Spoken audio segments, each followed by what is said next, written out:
Mitochondria के कार्य।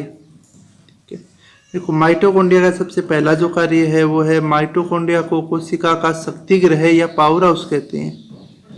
Mitochondria को कोशिका का शक्ति ग्रह या पावर हाउस कहते हैं। जो power house of the cell is mitochondria, क्योंकि इसमें ऑक्सीश्वसन के दौरान बनी ऊर्जा को एटीपी के रूप में संचित रखा जाता है। जब हम भोजन करते हैं तो जो पचित भोजन है और उसमें जब ऑक्सीजन है दोनों आपस में क्रिया करते हैं तो दोनों की क्रिया करने पर ऊर्जा उत्पन्न होती है, और ऊर्जा का जो संग्रह है वो हमारे शरीर में एटीपी के रूप में होता है, और एटीपी के रूप में ऊर्जा का संग्रह है वो माइटोकॉन्ड्रिया में किया जाता है। इसी के कारण इसको कोशिका का शक्ति ग्रह कहा जाता है। जब कोशिका को ऊर्जा की आवश्यकता होती है तो एटीपी का अंतिम फॉस्फेट टूट जाता है, जिससे एडीपी अकार्बनिक फॉस्फेट व ऊर्जा का निर्माण होता है। एटीपी के एक अणु से 7.3 किलो कैलोरी ऊर्जा मुक्त होती है। ठीक है, एटीपी का पूरा नाम होता है एडिनोसिन ट्राइफॉस्फेट। तो ऊर्जा है वो एटीपी के रूप में रहती है, यानी एडिनोसिन ट्राइफॉस्फेट के रूप में रहती है। ठीक है, फॉस्फेट के 3 अणु होते हैं इसमें। जब ऊर्जा की हमें आवश्यकता होती है तो इस 3 अणु में से जो फॉस्फेट के 3 अणु है उसमें से एक अणु है वो टूट जाएगा। एक अणु टूट जाएगा तो एटीपी से एडीपी में बदल जाएगा। एडीपी का पूरा नाम होता है एडिनोसिन डाइफॉस्फेट, यानी 2 ही फॉस्फेट के अणु बचेंगे। ठीक है, और एक अणु टूटने से ऊर्जा का निर्माण होगा और एक अणु के अंदर 7.3 किलो कैलोरी ऊर्जा है वो मुक्त होगी। दूसरा कार्य है माइटोकॉन्ड्रिया का, ऑक्सीश्वसन के दौरान माइटोकॉन्ड्रिया में क्रेब्स चक्र की क्रिया संपन्न होती है, यानी एटीपी के निर्माण की जो क्रिया है उसको बोलते हैं क्रेब्स चक्र की क्रिया। वो इसके अंदर माइटोकॉन्ड्रिया में ही संपन्न पूरी होती है।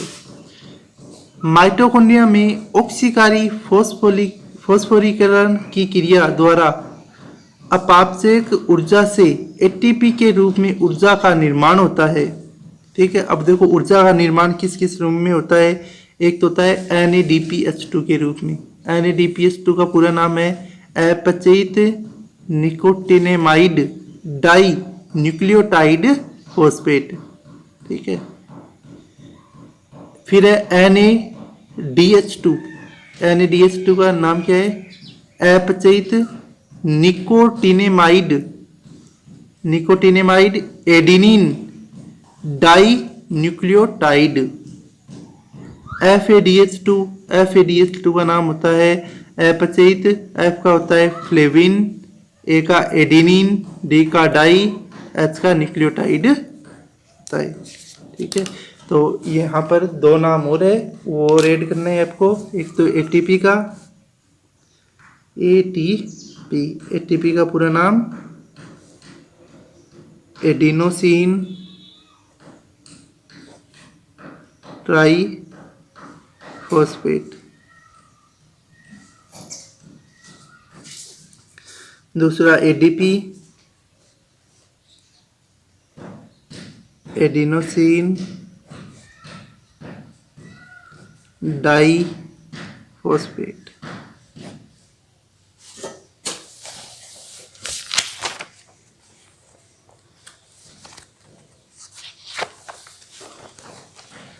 माइटोकॉन्ड्रिया का अंतिम कार्य है, माइटोकॉन्ड्रिया में प्रकाश श्वसन की क्रिया होती है। लास्ट कार्य है माइटोकॉन्ड्रिया का, इसमें प्रकाश संश्लेषण की क्रिया है वो पाई जाती है। अगला पॉइंट है अपना लवक या प्लास्टिड।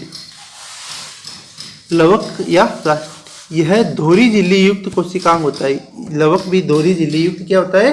कोशिकांग। ठीक है, लवक है वो केवल और केवल पादप कोशिका में ही पाया जाता है। ये जब पादप कोशिका जंतु कोशिका बनाई थी तो लवक है वो केवल और केवल जो पादप कोशिका है उसके अंदर ही पाया जाता है।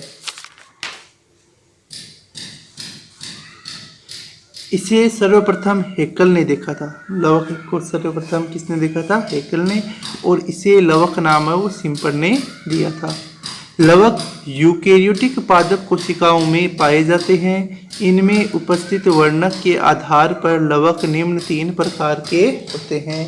लवक है वो 3 प्रकार के होते हैं। किसके आधार पर कि लवक में कौन कौन से वर्णक यानी एक रंगीन कण है, वो अवर्णी लवक यानी इसमें कोई भी प्रकार का वर्णक होगा ही नहीं। अवर्णी यानी कोई वर्ण नहीं है। अवर्णी यानी कोई भी वर्ण नहीं है। इनमें किसी भी रंग का वर्णक नहीं पाया जाता है। यह रंगहीन होता है।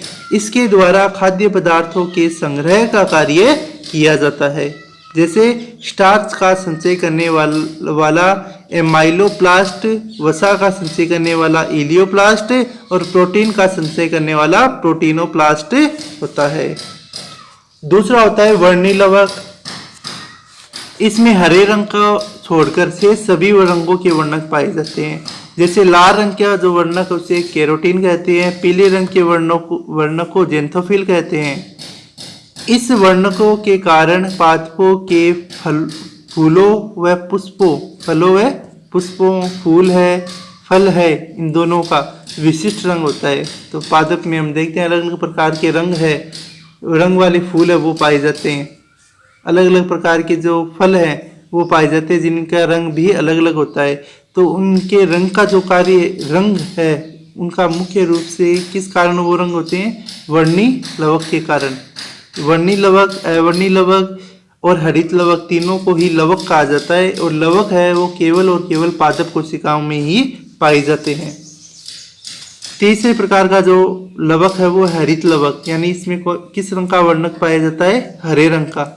हरित लवक में हरे रंग का वर्णक पाया जाता है। यह प्रकाश संश्लेषण का कार्य करता है। ठीक है। और मुख्य रूप से सबसे इम्पोर्टेंट जो लवक है वो है हरित लवक। ठीक है। ये हरित लवक की संरचना, ये भी दोहरी झिल्ली युक्त कोशिकांग होता है। हरित लवक भी क्या होता है? दोहरी झिल्ली युक्त कोशिकांग। देखो हरित लवक, इसमें हरे रंग का वर्णक पाया जाता है। पादपों की पत्तियों व विभिन्न भागों का रंग हरा रंग इसके कारण ही होता है।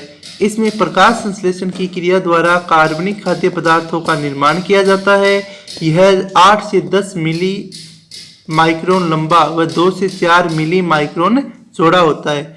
यह एक कोशिकीय शैवाल क्लेमाइडोमोनास में प्यालेनुमा, यूलोथ्रिक्स में मेखलाकार, स्पाइरोगाइरा में फीतेनुमा होता है। विकसित पादपों में यह गोल अंडाकार या शस्त्रीनुमा होता है। संरचना, हरित लवक के चारों ओर 2 झिल्लियों का आवरण पाया जाता है, बाह्य झिल्ली व आंतरिक झिल्ली। इन दोनों झिल्लियों के बीच के स्थल को पेरीप्लास्टिडियल स्थल कहते हैं। तो ये हरित लवक की संरचना है। 2 आवरण पाए जाते हैं, बाहर की ओर बाह्य आवरण है, अंदर की ओर आंतरिक आवरण है। ये बाह्य आवरण, ये आंतरिक आवरण।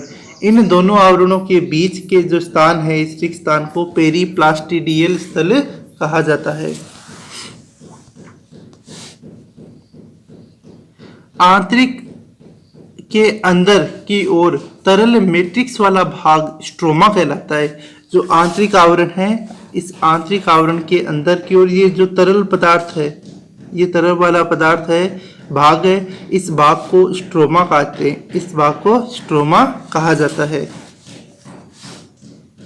जिसमें स्ट्रोमा भाग के अंदर वर्ताकार डीएनए, 17S राइबोसोम, आरएनए व विभिन्न प्रकार के खनिज लवण पाए जाते हैं। स्ट्रोमा भाग में ढीली पट्टिकाओं के समूह पाए जाते हैं जो ग्रेनम का निर्माण करते हैं। इसमें प्रत्येक पट्टिका को थाइलेकोइड कहते हैं, जो सिक्के की ढेर की भांति एक के ऊपर एक व्यवस्थित रहती है। थाइलेकोइड में कण समान संरचनाएं क्वांटासोम पाई जाती है। ठीक है। तो ये देखो स्ट्रोमा है। स्ट्रोमा के अंदर क्या है? कुछ पट्टिकाएं पाई जाती है जो ग्रेनम का निर्माण करती है। ठीक है। अब ये पट्टिकाओं को, जो अंदर की ओर पट्टिकाएं हैं, क्या कहलाती है? ग्रेनम। प्रत्येक पट्टिका को थाइलेकोइड, यानी प्रत्येक पट्टिका को क्या कहेंगे? थाइलेकोइड।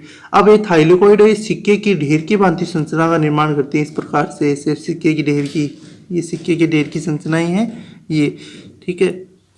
ये एक के ऊपर एक, ये थाइलेकोइड, जैसे एक थाइलेकोइड हो गया, इसके ऊपर एक और थाइलेकोइड, इसके ऊपर एक और ऐसे थाइलेकोइड है, एक के ऊपर एक व्यवस्थित रहते हैं। इनके ऊपर एक कण, छोटे छोटे कण के समान संरचना पाई जाती है। इन कण के समान संरचनाओं को, एक कण की समान संरचना है, इनको कहा जाता है क्वांटासोम।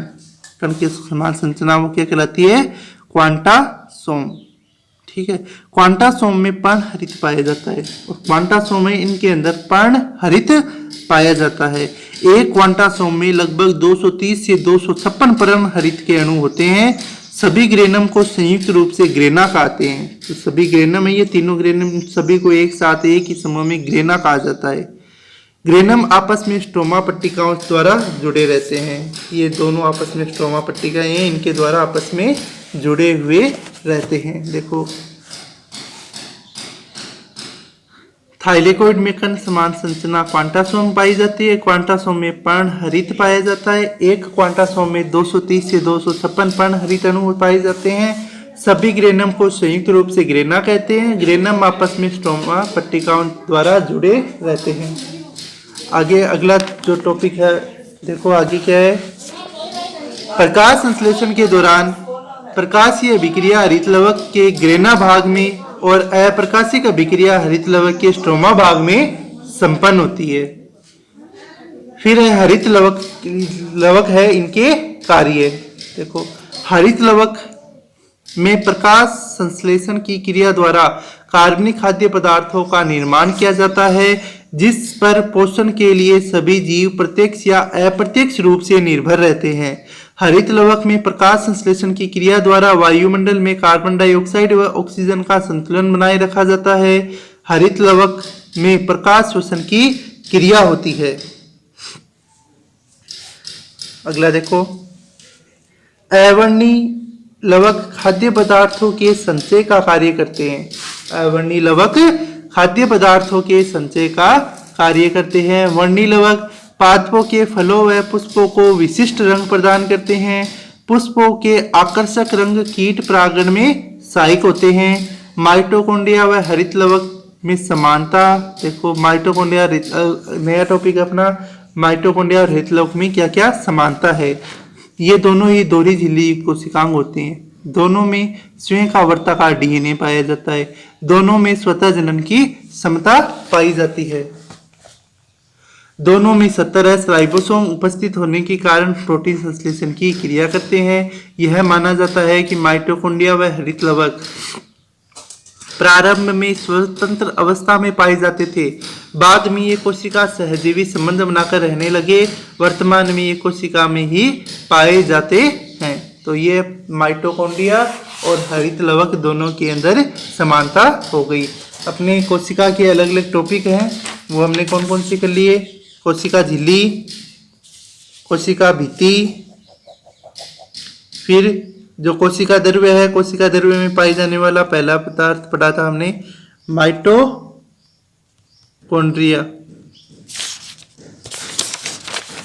माइटोकॉन्ड्रिया।